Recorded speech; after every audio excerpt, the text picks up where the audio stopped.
먹는 양을 줄이고 더 많이 움직이면 됩니다. 이렇게 말하면 체지방을 줄이는 것이 꽤나 간단하게 들릴 수 있습니다. 하지만 실제로는 그렇게 쉽지 않죠. 그 이유 중 하나는 많은 나쁜 습관들이 있기 때문인데요. 이러한 나쁜 습관들은 우리의 행동 변화를 더욱 어렵게 만들죠. 이 영상에서는 대부분의 사람들이 날씬해지는 것을 방해하는 3가지 나쁜 습관에 대해 이야기하고자 합니다. 바로 시작해 보겠습니다. 첫 번째로 우리가 해결해야 할 문제는 대부분의 사람들이 진정으로 중요한 것에 집중하지 않는다는 것입니다. 체지방 감량의 기본 원칙에서 멀어질수록 우리의 접근 방식은 더욱 요령만 찾게 되고 그 결과 더 큰 어려움을 겪게 됩니다. 안타깝게도 요즘 접할 수 있는 피트니스 조언들은 지나치게 복잡하거나 거의 효과가 없거나 전혀 도움이 되지 않는 것들까지 다양합니다. 피트니스 인플루언서들의 세계는 새로운 것을 만들어내는데 집중하고 있습니다.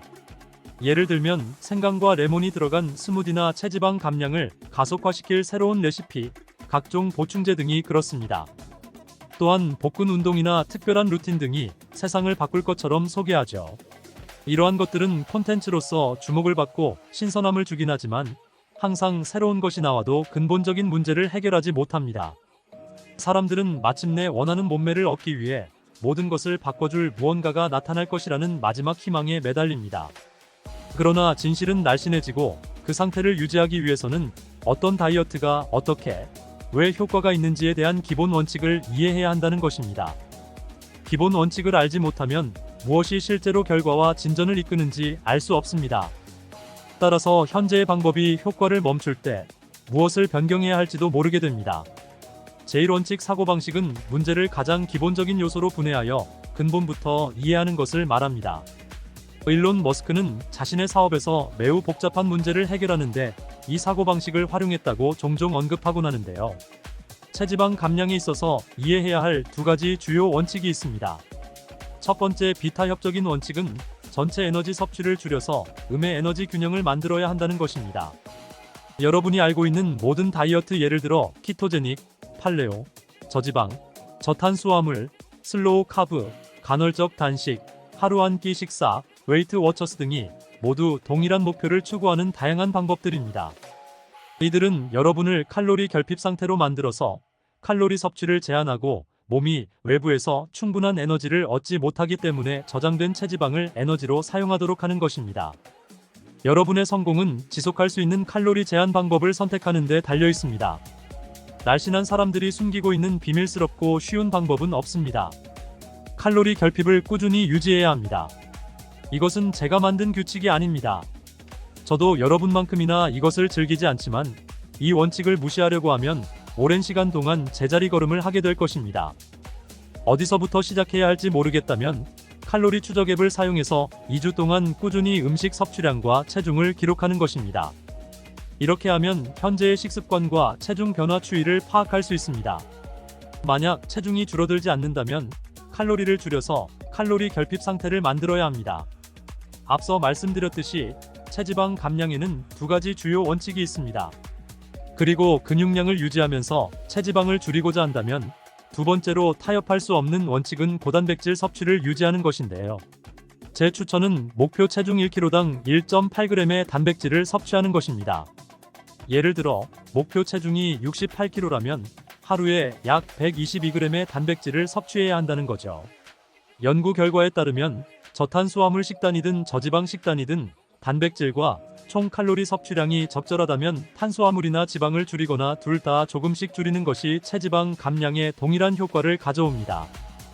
예를 들어 두 사람이 체중 감량을 목표로 다이어트를 시작한다고 가정해 봅시다. 한 사람은 저탄수화물 식단을, 다른 한 사람은 저지방 식단을 따릅니다.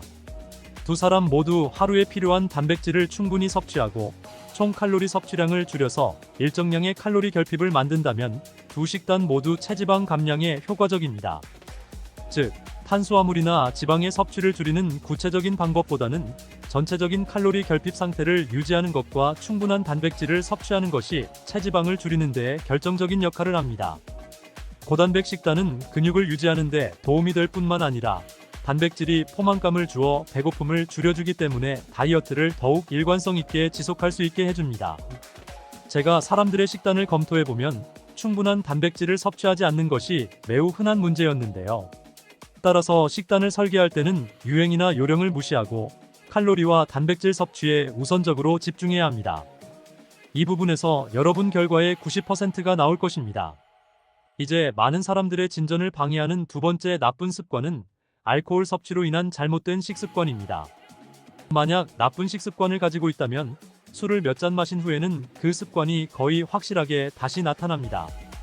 문제는 통제력을 잃는 것에 있는데요. 한 번의 잘못된 결정이 다음 잘못된 결정으로 이어져 빠르게 통제 불능 상태로 빠지게 되고 눈 깜짝할 사이에 많은 노력이 물거품이 되는 거죠. 게다가 이러한 영향은 보통 하루로 끝나지 않습니다. 다음 날에는 동기부여가 떨어지고 칼로리와 영양소 목표를 지키지 못할 가능성이 높아지며 운동을 가지 않거나 비효율적인 운동을 하게 되죠. 이는 알코올 자체의 높은 칼로리 외에도 추가적인 문제입니다.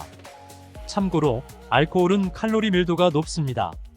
보통 소주 한 잔에는 55칼로리, 한 잔의 와인은 평균 125칼로리, 맥주는 약 150칼로리입니다. 따라서 일주일에 한 번 이상, 한두 잔 이상의 술을 마신다면 이것이 먼저 통제해야 할 것 중 하나입니다.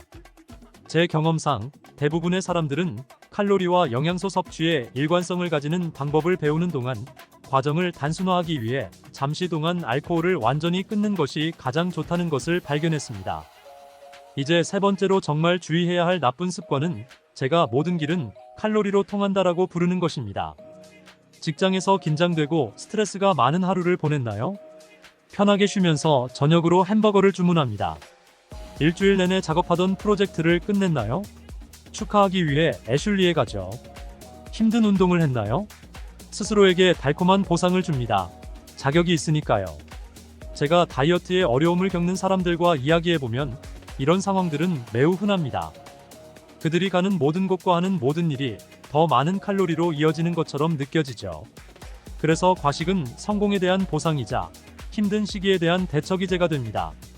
그런데 생각해보면 이것은 음식과의 완전히 지속 불가능한 관계입니다.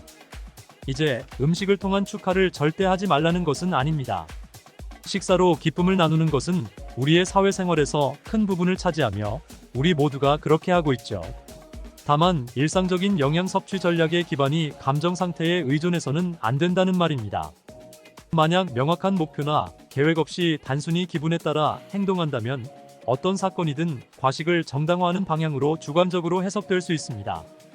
만약 이러한 일이 여러분에게 일어나고 있다면 한 발 물러서서 이러한 패턴을 인식하고 감정적인 의사결정에서 합리적인 의사결정으로 전환하기 시작하는 것이 좋습니다. 여기서 도움이 되는 방법은 자신을 제한된 칼로리 예산을 가진 투자자로 보는 것입니다. 즉 다이어트를 할 때 자신의 일주일 칼로리를 한정된 예산처럼 생각해 보는 거죠.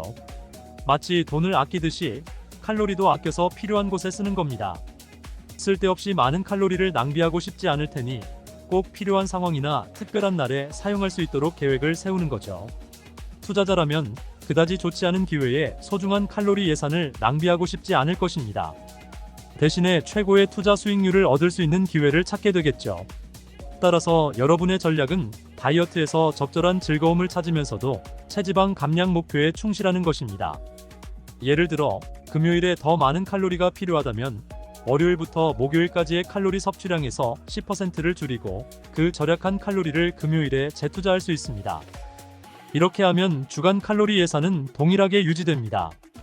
이렇게 하면 여러분은 목표에 맞게 계획을 따르고 있는 것입니다. 하지만 너무 무리하지 않고 인내심을 가지는 것이 중요합니다. 그렇지 않으면 과소 섭취와 과식의 사이클에 빠질 수 있기 때문이죠. 결국 일관성이 가장 중요합니다. 최고의 다이어트는 여러분이 지속할 수 있는 다이어트라는 것을 잊지 마세요. 오늘 영상을 요약해보죠.